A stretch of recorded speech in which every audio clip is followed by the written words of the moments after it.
E aí, pessoal, bem-vindos a mais uma análise. Hoje a gente vai fazer aquela revisão acadêmica que é absolutamente essencial, especialmente se você é estudante de direito ou está se preparando para encarar uma prova. Nós vamos mergulhar fundo no critério trifásico e na dosimetria da pena. A ideia aqui é desvendar, de um jeito bem didático e direto, os passos matemáticos e legais que o juiz é obrigado a seguir para calcular uma sentença criminal aqui no Brasil. É um roteiro fascinante, mas cheio de regrinhas estritas. Bora lá? O nosso mapa de estudos hoje está bem estruturado. A gente vai passar pelo sistema de dosimetria em si, depois detalhar a primeira fase da pena base, a segunda fase intermediária, como funciona o concurso de circunstâncias, a terceira fase, que é a definitiva, e para fechar com chave de ouro, a fixação do regime inicial. Então, começando pelo ponto número 1, o sistema de dosimetria penal. Olha só, o artigo 68 do Código Penal estabelece esse chamado sistema trifásico. E ele engloba 3 fases sucessivas e, preste bem atenção, inegociáveis. Primeiro vem a pena base, depois a intermediária e, por último, a pena definitiva. E o ponto crucial aqui é a obrigatoriedade dessa sequência, sabe? É literalmente como construir um prédio. Você não tem como erguer o teto antes das paredes. Não dá para inverter a ordem ou simplesmente pular uma etapa, porque cada fase prepara o terreno matemático exato para a próxima. E isso nos leva direto para a primeira fase, a famosa pena base. É aqui que o cálculo dá a largada, sempre olhando para os limites mínimo e máximo em abstrato daquele crime.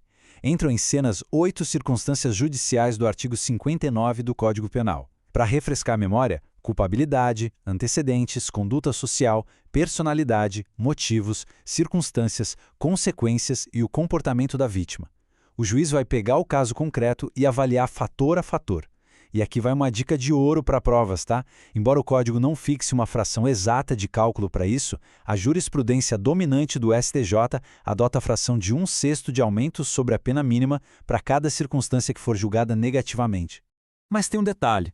Existe uma trava de segurança fundamental nessa primeira fase. Por pior que seja o cenário, a pena base jamais, em hipótese alguma, pode ultrapassar o teto máximo estabelecido em lei para o crime, nem romper o chão do mínimo legal. A doutrina chama isso de teoria das margens ou discricionariedade vinculada. Ou seja, o juiz atua de forma discricionária, claro, mas ele está estritamente amarrado por essas bordas desde o primeiro instante. Fechou a pena base? Beleza. Vamos para o tópico 3, a segunda fase, que é a pena intermediária. Aqui, o foco muda para as agravantes e atenuantes. E a gente precisa dominar um conceito que é a clássica armadilha de exame, a reincidência. Pelo artigo 63, a reincidência só acontece se um novo crime for cometido depois de já existir uma condenação definitiva, o famoso trânsito em julgado, por um crime anterior. Gente, é um requisito estritamente cronológico. Se a pessoa comete 2 crimes, mas a primeira condenação só transita em julgado depois da prática do segundo, não tem reincidência. Isso vai configurar, no máximo, maus antecedentes lá na primeira fase. E quando o assunto é atenuante, a gente tem uma regra absoluta estampada na súmula 231 do STJ. Anotem aí. A presença de uma atenuante jamais pode reduzir a pena para baixo do mínimo legal nessa segunda fase. É uma barreira intransponível, mesmo que o réu tenha múltiplas atenuantes a favor, tipo confissão espontânea e menoridade relativa juntas. Se a pena base já estava no piso legal, o cálculo simplesmente congela. O chão da lei não pode ser quebrado de jeito nenhum na fase intermediária. Mas aí você deve estar se perguntando, o que acontece no concurso de circunstâncias?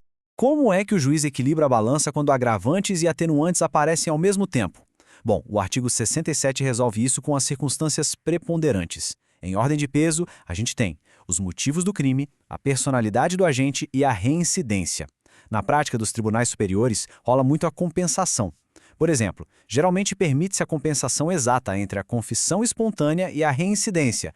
Uma acaba anulando a outra. A grande exceção, claro, é com a multirreincidência, que pesa bem mais na balança e impede essa compensação integral. Tudo equilibrado? Então a gente avança para o tópico 5, a terceira fase, onde calculamos a pena definitiva.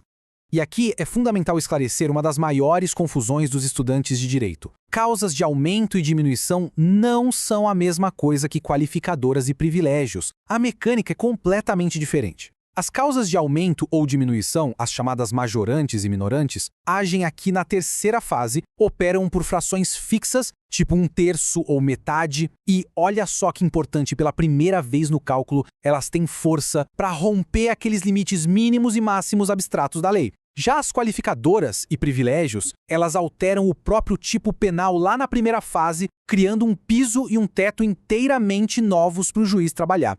Para deixar isso bem prático, vamos analisar uma situação real que despencou na prova para delegado de polícia em 2022.